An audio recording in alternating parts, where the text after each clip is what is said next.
Hey guys, welcome back. और जैसा कि मैंने आपको बताया था कि मैं ये मैट्राइसेस डिटर्मिनेंट करवाने के बाद सीधा वेक्टर करवाऊंगा, पीछे से शुरू करूंगा बेसिकली। ठीक है, इससे क्या फ़ायदा होगा कि जब आपकी कोचिंग में ये सब पढ़ाया जाएगा या जब आप खुद भी पढ़ रहे होंगे इनको, तो आपको एक रेफरेंस मिल जाएगा। और मेरी बात मानिएगा, इस बात को मैं बहुत श्योरिटी के साथ कह सकता हूँ कि अगर आप इस तरीके से पढ़ते हैं कि अभी आप थोड़ा सा एक रेफरेंस ले लेंगे और तब जब एक्चुअली आप लोग पढ़ेंगे उस चीज़ को, तो बहुत बड़ा डिफरेंस आपको देखने को मिलेगा अपनी जो रिमेंबरिंग वाली कैपेसिटी है ना, उसके लिए बहुत इजी लगेंगी चीज़ें और अंडरस्टैंडिंग भी होगी। और इस तरीके से मेरा भी रिवीजन हो जाएगा, तो हम दोनों का ही फ़ायदा होगा। ठीक है, अब हम लोग आज वेक्टर शुरू करते हैं without wasting a single second. तो समझ जाते हैं पहले वेक्टर आया कहाँ से, ये कॉन्सेप्ट हम लोग क्यों पढ़ रहे हैं और ये कॉन्सेप्ट की ज़रूरत क्या पड़ी, इसको समझते हैं। देखिए दोस्तों, जब भी हम लोग मैथ पढ़ते हैं ना, जब भी कभी भी कहीं कौन सी क्लास में भी अगर हमने मैथ पढ़ा है, तो हर एक मैथ के जो सवाल जो वहाँ बात हो रही है, वो हर एक चीज़ जो है एक क्वांटिटी के रूप में प्रेजेंट होती है। क्वांटिटी, इस शब्द को बहुत अच्छे से समझ लीजिएगा, एक क्वांटिटी के रूप में प्रेजेंट होती है। इस क्वांटिटी को हम लोग दो हिस्से में बांटते हैं। एक हम हिस्सा जो रखते हैं उसको हम कहते हैं स्केलर क्वांटिटी, और दूसरा जो हिस्सा हम लोग रखते हैं उसको हम कहते हैं वेक्टर क्वांटिटी। जो स्केलर है ये तो आप नॉर्मली हर जगह पढ़ते हुए आ रहे हैं, इसके लिए आपने अलग से पढ़ाई नहीं करी है। हम लोग नॉर्मली स्केलर ही, जो हमारी स्टडी रहती है, जो भी हमारे चैप्टर्स हैं अभी तक के, चाहे वो कोई भी चैप्टर ले लीजिए आप, वो सब स्केलर में पढ़ाया गया है, तो इसको अलग से रेफरेंस नहीं दिया गया है। लेकिन वेक्टर हम यूजुअली नहीं पढ़ते हैं, वेक्टर के लिए हमें अलग से पढ़ना पड़ता है, क्योंकि उसके थोड़े से कॉन्सेप्ट अलग हैं स्केलर के कंपैरेटिवली। स्केलर में जब बात हो रही होती है दोस्तों, तो वहाँ सिर्फ और सिर्फ मैग्नीट्यूड की बात होती है। मैग्नीट्यूड क्या होता है, सबसे बड़ा आपका सवाल ये आना चाहिए। मान लीजिए मैंने यहाँ लिखा है कि एक डिस्टेंस है। ठीक है, हमने लिखा कि एक डिस्टेंस है। मान लीजिए आपके घर से आपके स्कूल की जो डिस्टेंस थी वो 5 किलोमीटर है। ठीक है, 5 किलोमीटर, ये जो मैंने बोला यहाँ पे, ये पूरा एक स्केलर में आता है, यही स्केलर है। और ये जो 5 है दोस्तों, इसको हम मैग्नीट्यूड कहते हैं। समझ गए आप लोग? तो ये मैग्नीट्यूड आपका क्या है, 5 है। अगर वेक्टर में बात करूँ मैं, तो हमारे पास वेक्टर में मैग्नीट्यूड के साथ साथ डायरेक्शन भी आता है। हम लोग कार्टेशियन प्लेन की बात करते हैं। कार्टेशियन प्लेन आगे समझाता हूँ मैं आपको। तो मैग्नीट्यूड के साथ साथ हम लोग किसके बारे में बात करते हैं, डायरेक्शन के बारे में बात करते हैं। ओके, और ये जो पूरी चीज़ चलती है ये हमारी कार्टेशियन प्लेन में चलती है, कार्टेशियन प्लेन के अंदर। कार्टेशियन प्लेन क्या होता है दोस्तों, बता दूं मैं अगर आपको, तो इस तरीके से जो आपने अभी तक एक्स वाई एक्सेस जो पढ़ा था ना, इसी को हम कार्टेशियन प्लेन कहते हैं। ठीक है, ये वाली बात है। तो वेक्टर के हम लोग, वेक्टर में जब भी हम बात करते हैं तो हम लोग इस कार्टेशियन प्लेन को ध्यान में रखते हुए बात करते हैं। ठीक है, समझ गए आप लोग? इसके बाद हमारा वेक्टर के ही अंदर काफ़ी चीज़ बिल्ड होती रहती हैं। अभी 2D में पढ़ेंगे हम, फिर 3D वेक्टर आएगा हमारा। ठीक है, फिर थर्ड डायमेंशन में भी हम बात करेंगे, जेड एक्सेस आएगा वहाँ पे हमारा। तो काफ़ी कुछ है, पर वो धीरे धीरे जब हम आगे बढ़ेंगे तो पढ़ेंगे। हो सकता है ये वीडियो 2 पार्ट्स में है, क्योंकि बहुत बड़ा चैप्टर है वेक्टर, और बहुत ईजी चैप्टर भी है। बड़ा है पर ईजी है, और सवाल अक्सर फंसते हैं इससे। ठीक है, तो आपको ये बात ध्यान रखनी है। तो वेक्टर में हम लोग हमेशा जब भी बात करेंगे तो मैग्नीट्यूड के साथ साथ किसकी बात करेंगे, डायरेक्शन की बात करेंगे। ठीक है, ये वाली बात आपको ध्यान रखनी है। एक और बात बता दूं मैं आपको यहीं पे। ठीक है, रिप्रेजेंटेशन जो होती है वेक्टर की, वो कैसे होती है रिप्रेजेंटेशन, इसके नोट्स ज़रूर बना लीजिएगा आप लोग, और मुझे ज़रूर दिखाइएगा टेलीग्राम पे मैसेज करके कि हाँ हमने बनाए नोट्स। ठीक है, एक अच्छा इंट्रक्शन रहता है बेसिकली। तो देखिए, जब भी वेक्टर को हम रिप्रेजेंट करते हैं तो हम लोग, जैसे मान लीजिए ए एक क्वांटिटी है, उसको हमने वेक्टर से रिप्रेजेंट करना है, तो हम यहाँ पे इसके ऊपर ये लाइन लगा देते हैं। ये जो आप लाइन देख रहे हैं ना, ये लाइन लग जाती है, तो हम उसे कह देते हैं ये एक वेक्टर बन गया है। ठीक है, समझ गए आप लोग? और अगर एक और बात ध्यान रखिएगा, अगर इस वेक्टर का मुझे मैग्नीट्यूड दिखाना है, मान लीजिए ये एक तरीके से वेक्टर हो गया, अब मुझे इस वेक्टर का, ये तो हम पता लगा ये वेक्टर है, लेकिन अगर हम स्पेसिफिकली बात कर रहे होंगे किसी क्वेश्चन में कि नहीं मुझे पूरा वेक्टर मत बताइए, आप डायरेक्शन वगैरह कुछ मत बताइए, सिर्फ आप मुझे बताइए इसका जो मैग्नीट्यूड है वो क्या होगा, तो हम उस मैग्नीट्यूड को मॉडुलस के नाम से जानते हैं। ऐसे 2 डंडे कर देंगे इसके बगल बगल में, तो हम मान लीजिए क्वांटिटी की बात कर रहे हैं। अब डायरेक्शन की बात हम लोग नहीं कर रहे हैं, अब हम क्वांटिटी की बात कर रहे हैं। समझ गए आप लोग? तो यहाँ पे सिर्फ और सिर्फ हम लोग उसके मैग्नीट्यूड की बात करते हैं। ठीक है, आई होप कि आपको ये बात समझ में आ गई होगी। कुछ तरीके के यहाँ पे हमारे बहुत सारे टाइप्स हैं बेसिकली वेक्टर्स के। जैसे हमने मैट्रिसेस के पढ़े थे, उसी तरीके से वेक्टर के भी काफ़ी सारे टाइप्स हैं, उनको बता देता हूँ मतलब। तो टाइप्स ऑफ वेक्टर आता है हमारा। ठीक है, सबसे पहला आता है दोस्तों ज़ीरो वेक्टर कह लीजिए, और या फिर उसे आप कह लीजिए नल वेक्टर। ठीक है, ज़ीरो वेक्टर कह लीजिए या तो नल वेक्टर कह लीजिए। यहाँ पे जो वैल्यू रहेगी दोस्तों एक ही, मतलब एक वेक्टर की, सपोज कर रहा हूँ मैं यहाँ पे कि एक हमारा ए वेक्टर है, उसकी वैल्यू 0 रहती है। बस ये बात आप लोग समझ जाइए। समझ गया? ये वाली बात बहुत ज़्यादा आपको ध्यान रखनी है कि जो भी यहाँ पे आपका मैग्नीट्यूड जिसका ज़ीरो रह जाता है उसे हम लोग क्या कहते हैं, नल वेक्टर या फिर ज़ीरो वेक्टर कहते हैं इसको। समझ गए आप लोग। अक्सर एग्ज़ाम में जो है वो इस तरीके से ये रिप्रेजेंट होता है, ए से ए का अगर जाएंगे हम लोग तो यही है। ठीक है, हम लोग ये पॉइंट में डिस्कस करते हैं जब भी हम, क्योंकि कार्टेशियन प्लेन में आप ऐसे तो हिसाब बता नहीं देंगे, तो ये हमेशा पॉइंट में डिस्कस होता है। एक लाइन है ये, ठीक है, इस तरीके से, और हमने मान लीजिए इसको ए बी कह दिया, अक्सर ए भी कहते हैं इसको, तो ये वाली बात आप लोग समझ गए होंगे। ठीक है, आई होप ये रिप्रेजेंटेशन है बेसिकली। जब भी वेक्टर की बात होती है तो एक रिप्रेजेंटेशन बन के आती है। कार्टेशियन में हम लोग रिप्रेजेंटेशन बनाते हैं इसलिए एक लाइन के फॉर्म में आती है ये चीज़ें। समझ में आ गया आपको? ठीक है, और अगर आप देखिए यहाँ पे ए से आपने शुरू किया और ए पे आप पहुँच गए तो वो ज़ीरो हो जाता है, उसी को हम लोग नल या ज़ीरो वेक्टर कह देते हैं। ठीक है, अगला हमारा क्या आता है? अगला हमारा आता है यूनिटी वेक्टर। ठीक है दोस्तों, तो यूनिटी वेक्टर क्या होता है? यूनिटी वेक्टर हम लोग उनको कहते हैं जिसका दोस्तों यहाँ पे जो मैग्नीट्यूड रहता है वो 1 रहता है। यूनिटी वेक्टर सबसे ज़्यादा इंपॉर्टेंट, और एक बार मतलब इससे सवाल आया था, डायरेक्ट क्वेश्चन आया था इससे। ठीक है, रिप्रेजेंटेशन कुछ इसकी कैप में रहती है, ये जो ऊपर मैंने किया इसे कैप कहते हैं, ए कैप। तो ए वेक्टर, नीचे इसका मैग्नीट्यूड। समझ गए आप लोग? जैसे मैंने बोला उसी तरीके से लिखा भी जाता है, वेक्टर ऑफ ए और magnitude of a, magnitude of a. समझ गए? तो ये होता है आपका क्या, यूनिट वेक्टर। इस बात को आप लोग बहुत ध्यान से रख लीजिएगा, याद एकदम। ठीक है, अब दोस्तों एक और बता दूं मैं, जैसे मैंने आपको बताया कि कार्टेशियन सिस्टम, ये वाला जो सिस्टम रहता है, ये जो सिस्टम रहता है यहाँ पे ये एक्स एक्सिस रहती है आपकी, और ये आपकी वाई एक्सिस रहती है। ठीक है, तो ये जो पूरा कार्टेशियन सिस्टम रहता है ना, इसके अंदर ही हम लोग एक्स एक्सिस को आई से डिनोट करते हैं और वाई एक्सिस को जे से डिनोट करते हैं, क्योंकि आप बार बार नहीं लिखते हैं कि एक्स एक्सिस पे डायरेक्शन है उसका वाई, तो शॉर्ट फॉर्म में हमने आई और जे लिख दिया है। अगर यहीं जेड एक्सिस आ गया हमारा तो हम उसको क्या कहते हैं,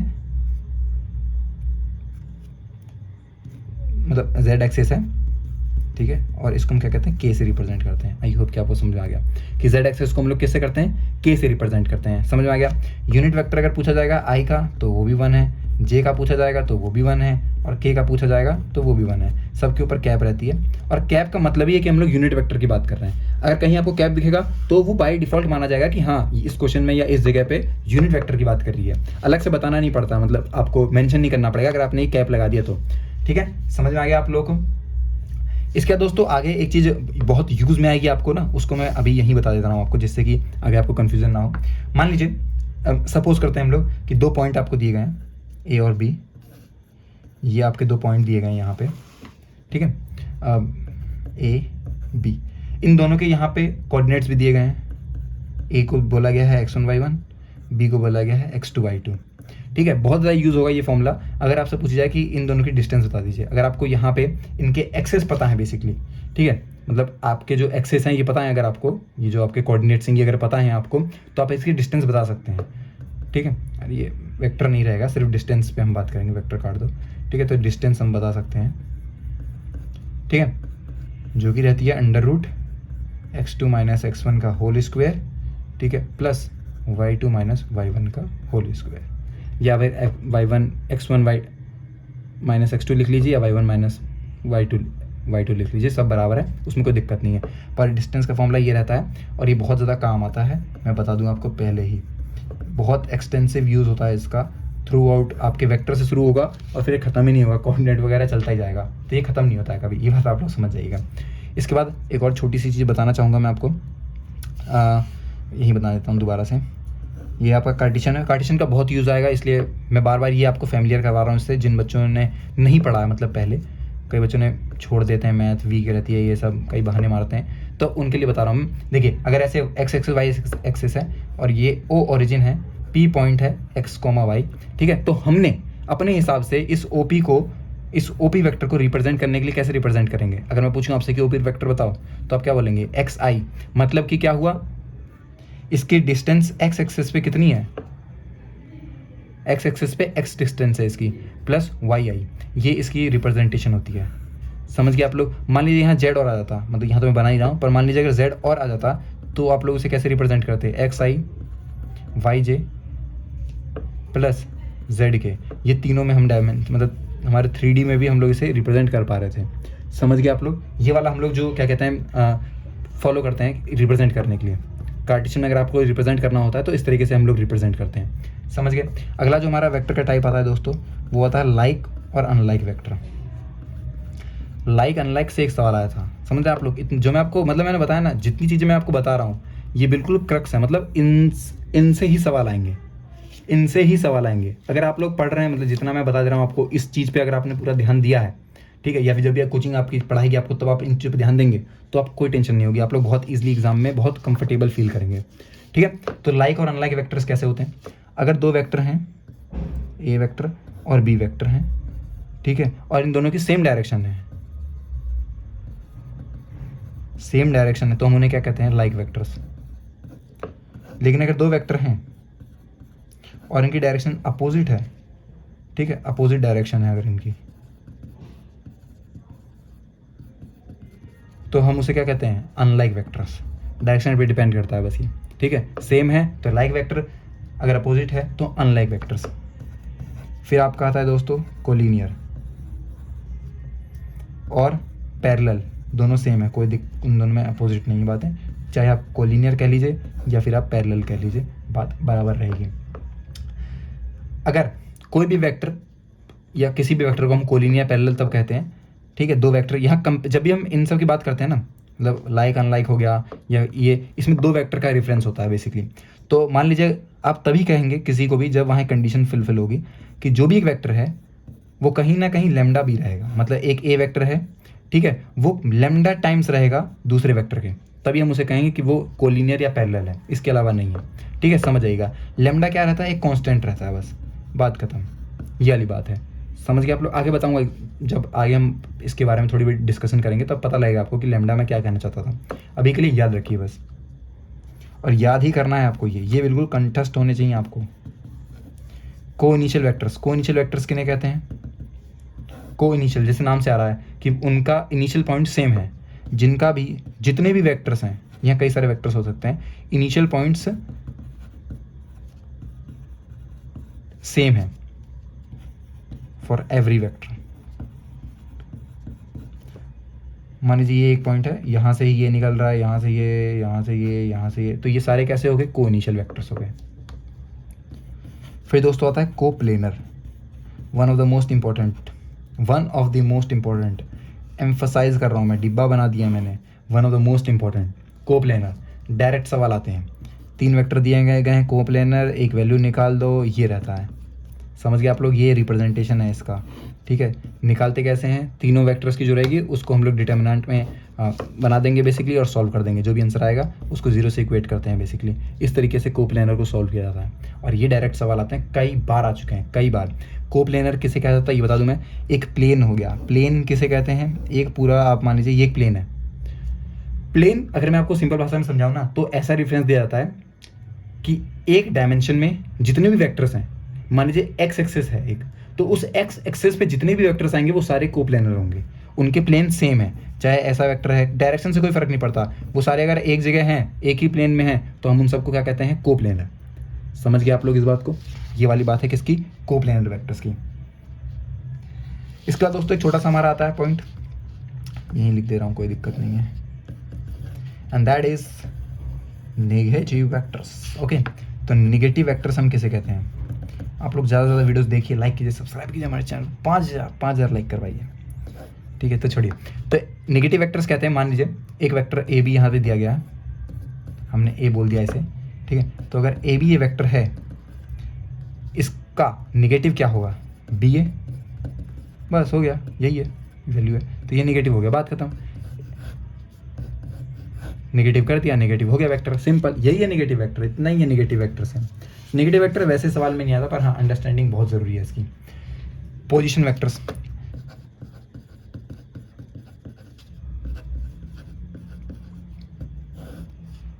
अब पॉइंट आता है दोस्तों मैंने आपको ये समझाया था ना, ये पोजीशन वेक्टर ही था, ये पोजीशन वेक्टर ही है, इसी को हम कहते हैं पोजीशन वेक्टर।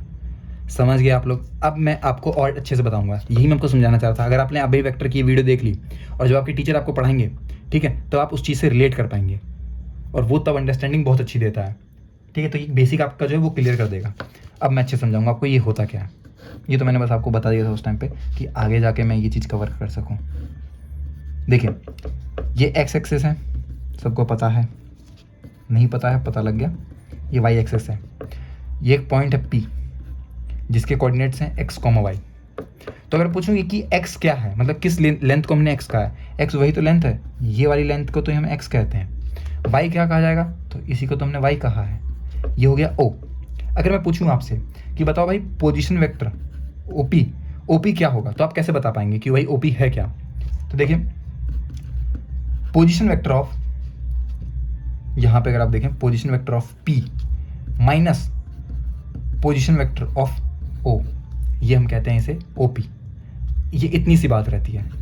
OP को निकालने के लिए हम क्या लिखेंगे, मतलब बेसिकली O,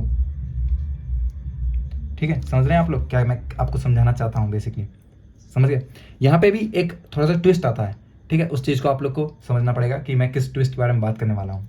पोजीशन वेक्टर की समझाने की डेफिनेशन हो गई ये कि पोजीशन वेक्टर से हम निकालते कैसे, ठीक है। अभी ये वाली जो बात है इसको मैं थोड़ी देर बाद समझाऊंगा, क्योंकि इसमें एक एग्जांपल दूंगा मैं आपको, या फिर अभी समझा दे रहा हूँ, चलो ठीक है, अभी बता दे रहा हूँ मैं आपको ये पोजीशन वेक्टर निकालने का तरीका है, ठीक है। अभी देखिए मान ले एग्जाम्पल लेते हैं हम लोग कि आपको वेक्टर निकालना है, AB वेक्टर है, वो बोला गया AB वेक्टर निकालना है। तो अब क्या बोलेंगे, जैसे मैंने को समझाया कि position vector of B minus करेंगे आप किससे, पोजीशन वेक्टर ऑफ A से, ठीक है। पोजीशन वेक्टर ऑफ B को हम क्या लिख सकते हैं, जब भी किसी इंडिविजुअल वेक्टर की बात होती है तो उसका रेफरेंस पॉइंट हम लेते हैं ओरिजिन, और जो भी आंसर निकल आएगा वो आपका AB वेक्टर होगा। ये होता है दोस्तों पोजीशन वेक्टर का कमाल। समझ गए आप लोग पोजीशन वेक्टर किसे कहते हैं। आई होप इतनी बात आपको समझ में आ गई होगी, ठीक है। एक हम लोग एक और हमारी चीज़ है वो बहुत इंपॉर्टेंट है, उसको कवर करना बहुत ज़रूरी है, और उसके बाद मैं आपको थोड़े ऑपरेशन बताऊंगा और फिर ये वीडियो एंड करेंगे। अगली में फिर हम थोड़ा और एक्स्ट्रा पढ़ेंगे, एक बार में पढ़ा दूंगा तो वो चीज़ आपको समझ में नहीं आएगी, और आगे पढ़ाना भी या नहीं पढ़ाना ये इस वीडियो की रिस्पॉन्सिबिलिटी डिपेंड करेगा, ठीक है। एक और बात आती है दोस्तों, इक्वालिटी ऑफ वेक्टर्स, ठीक है। इक्वालिटी ऑफ वेक्टर्स किसे कहते हैं, इक्वालिटी ऑफ वेक्टर्स। तो दो वेक्टर हैं, two vectors A and B, और इन्हें हम इक्वल तभी कहेंगे, ठीक है, इक्वल तभी कहेंगे हम, यहाँ लिख दे रहा हूँ, are set to be equal if and only if तीन कंडीशन सेटिस्फाई होनी चाहिए। पहला, दोनों का मैग्नीट्यूड सेम होना चाहिए। दूसरा, दोनों या तो सेम हो, मतलब बिल्कुल ही सेम रहें, और या फिर दोस्तों वो पैरेलल रहें, ठीक है। और तीसरा, उनका डायरेक्शन सेम होना चाहिए, सेम डायरेक्शन में ही वो चल रहे हों। समझ गए आप, ये तीन कंडीशन अगर सेटिस्फाई करेगी किन्हीं दो वेक्टर्स के लिए, तभी हम कहेंगे कि वो वेक्टर क्या है, इक्वल है, अदरवाइज वेक्टर इक्वल नहीं है। दोस्तों एक और बात है, ऑपरेशन ऑन वेक्टर्स। थोड़ा टाइम मैंने ज़्यादा लिया इस वीडियो में, क्योंकि मैं आपको ये चीज़ समझाना चाह रहा था अच्छे से, ठीक है। नई चीज़ है ना, बाकी चीज़ तो आपने पढ़ी हुई थी, पर ये चीज़ थोड़ी नई है, इसीलिए दो रहते हैं, दोनों ही सेम है। एक ही बता देता हूँ मैं आपको, सब बात बराबर है। ट्रायंगल लॉ ऑफ एडिशन बहुत सुना होगा, जो ड्रॉपर्स हैं उन्होंने भी तो पक्का सुना ही होगा, और ये सिर्फ ड्रॉपर्स के लिए तो बहुत ईजी होगा, और जिसके लिए ईजी नहीं लग रहा है इसे, तो भाई आपने मेहनत कम करी थी फिर, ठीक है। ये A हो गया वेक्टर, मतलब पॉइंट हो गया A B, ये C। A B हमने क्या बोल दिया, A वेक्टर है, B हमने क्या बोल दिया, B वेक्टर है, और ये क्या हो जाएगा, बोलिए AC है, R से हम रिप्रेजेंट कर देते हैं, रिजल्टेंट वेक्टर बोलते हैं इसे कभी बार। तो रिजल्टेंट वेक्टर क्या होगा, A प्लस B, सिंपल, ये है वेक्टर एडिशन, ठीक है। ट्रायंगल लॉ ऑफ एडिशन इसे कहते हैं। अगर रिप्रेजेंटेशन बताऊँ तो AC is equal to AB plus BC। ध्यान दीजिएगा बहुत ज़्यादा, यहाँ B कॉमन है और B दोनों सेम साइड में आ रहा है, समझ जाइएगा। ये एक रिप्रेजेंटेशन का तरीका भी है, एक गुड रिप्रेजेंटेशन इसे ही कहते हैं, समझ गए आप लोग। अब यही सेम चीज़ जो है वो दोस्तों पैरेललोग्राम में भी चलती है, बता ही देता हूँ जब मैं यहाँ तक आ ही गया हूँ। तो parallelogram law of addition same चीज़ें, ज़्यादा बड़ा डिफरेंस नहीं है, पर जहाँ पे हमने ये ट्रायंगल की थर्ड साइड को लिया, वहीं हम पैरेललोग्राम के डायगोनल्स को लेते हैं यहाँ पे इस बार, ठीक है। A B C D, समझ गए आप लोग। A B, ये भी A होता है, ठीक है, और ये आपका B रहेगा, बात खत्म। सेम दोनों यहाँ भी यही रहता है कि AC is equal to AB plus BC, समझ गए आप लोग, ये वाली बात है। ओके, आई होप कि इतनी बात जो है वो आप सभी को अच्छे से समझ में आई होगी कि मैं आपको क्या समझाना चाह रहा हूँ। थोड़ा इंट्रोडक्शन दिया है कि आप लोग इस चीज़ को अंडरस्टैंड कर पाएँ, और अगर आपको वीडियोज़ ये अच्छी लगेगी तो मैं आगे वेक्टर पे जो वीडियो है वो लेके आऊँगा, अदरवाइज फिर मुझे मजबूरन यहीं रोकना पड़ेगा। ठीक है, और बताइए कि अगली वीडियो आपको किस टॉपिक पे चाहिए, कैसी चाहिए। थोड़े से आप लोग जल्दी जल्दी अपना सपोर्ट दिखाई दोस्तों, तब मैं और एक्स्ट्रा चीज़ क्वेश्चन प्रैक्टिस कराऊंगा, मॉक एनालिसिस करेंगे, बहुत कुछ करने का प्लान है, पर वो सब कॉपी पे नहीं हो सकता है। ठीक है, इसीलिए तो आज की वीडियो को यहीं खत्म करते हैं। मिलते हैं नेक्स्ट वीडियो में, तब तक के लिए बाय बाय, टेक केयर।